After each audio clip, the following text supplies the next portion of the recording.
So finally, we get the Madara Uchiha, the final villain, the biggest Uchiha who ever lived, who was compared to Hashirama, the Lord Voldemort of this series. Madara Uchiha is finally back in Naruto Shippuden. Fillers are over people. Canon material starts, and Madara Uchiha debuts on Naruto Shippuden. So anyway, coming to the episode review, it's been a long time since I've done the Naruto Shippuden review. Gotta say that the anime content was so good, and I had this kind of sort of excitement that I was like, okay, I get this.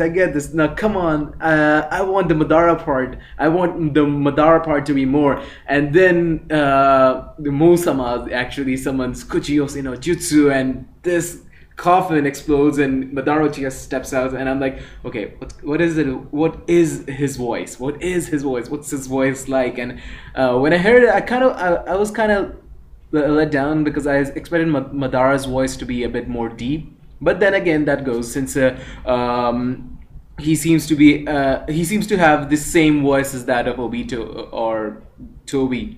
That is. Anyway, everyone is confused as of now that who are the real ones or who are the fake shinobis. That is, the Zetsus are there, and basically Naruto arrives at every battlefield, and he actually punches out the fake ones. And there is this Naruhina moment that I actually like. The way he protected Hinata, and after that, when Hinata is having her insecurities that she is sort of useless, like Sakura, and then Naruto says, no, Sakura is more useless, so better be patient. Naruto recalls her standing up to Pain, and I don't actually recall the second time she saved him. I don't know, but I guess there was somewhere in between the anime, I've forgotten it.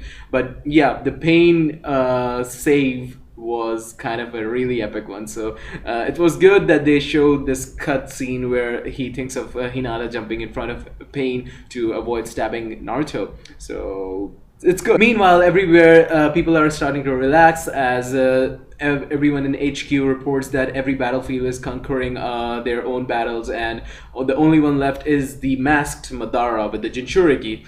And as everyone has just calmed down, there's this sensor guy who basically senses someone coming, of someone with a huge chakra, and he directs everyone from the Gaara's division to the mountains. And out comes the badass Madara Uchiha, and I'm like, holy shit. After seeing Madara Uchiha, everyone is confused. Even Naruto, who doesn't know Madara Uchiha much or the history of Madara Uchiha, but Onuki, he says that you have come at last. And Madara Uchiha pops out, and although Onoki says that, so this is what you actually look like behind the mask. I mean, Onoki must have thought that this is the masked man who has removed his mask. But then again, Gaara says that look at his eyes, he's Edo Tensei. That means the Madara is dead. Then who's behind the mask? Now, those who are anime watchers only, you guys are in for a very, very big surprise. And those who are manga readers just like me, you guys know who is behind the mask. So it was a very good episode, I've got to say, and the moments, the capturing, and the way they stuck to the canon materials after so long, it was really good to see. And I gotta give props to the animators for a very, very good animated episode of Naruto Shippuden. After so much fillers, this is sort of a breeze of fresh air or something. I know I look like a really hyped fanboy, but who wouldn't be after seeing Madara Uchiha? And in the next episode, you get the meteorites. I mean, God, this is so epic. I mean, I'm hyped. I won't deny the fact that I'm hyped. So anyway, comment, rate, subscribe, guys. This is all for the review. Do tell me what you think of the Madara. Are you satisfied with the voice actor that Madara has as of now? And comment, rate, subscribe again. Take care, guys. This is DMAS95 signing off. Bye.